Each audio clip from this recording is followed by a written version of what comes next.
Peggy 16. Sega.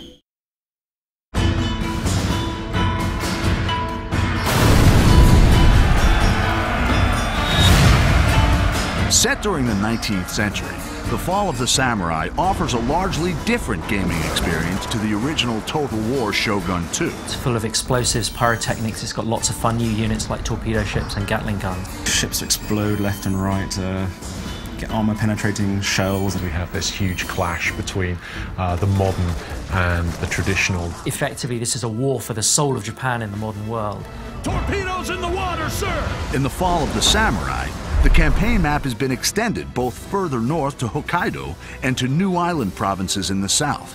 Ultimately, at the end of the Boshin War, the shogunate forces were chased by the imperial forces into Hokkaido, forming the Izo Republic, which was kind of the last stand of the shogunate forces. The campaign map has been reimagined to reflect the new time period, with steam railways making their first appearance in a Total War game.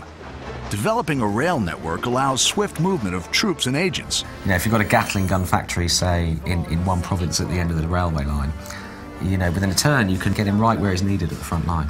But be wary of enemies sabotaging or blockading your stations. My favourite agent, really, I think, is the foreign veteran agent. So that's kind of an American or British or French foreign veteran that you bring in to improve the recruitment of your troops, kind of drill your troops, train them more effectively. And they can also challenge other agents to single combat. Well, I will defend my honor.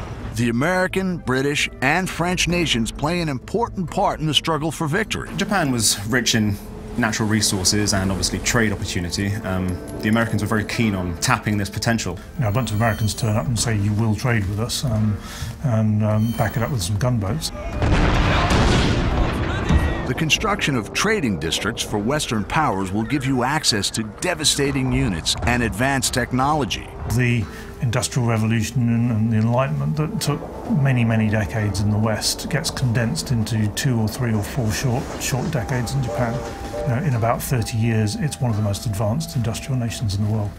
Instead of having to rely on expert swordsmen and people who you have very few of, you can train anybody to fire a Gatling gun. But the cost of modernization is great. You know, modernization means mechanized factories. It means the breakdown of traditional social values and social connections. Industrial development can breed discontent in the people and reduces the effectiveness of traditional weapons and units, such as samurai. A lot of people became more and more angry with what they saw as increasing foreign domination. If modernization, unhappiness becomes too much of a big issue, a region can suffer a samurai rebellion, which was something that actually happened in the 1870s, where a bunch of disgruntled samurai decided that all this westernization was no good and rose up against their masters, which I thought was quite nice.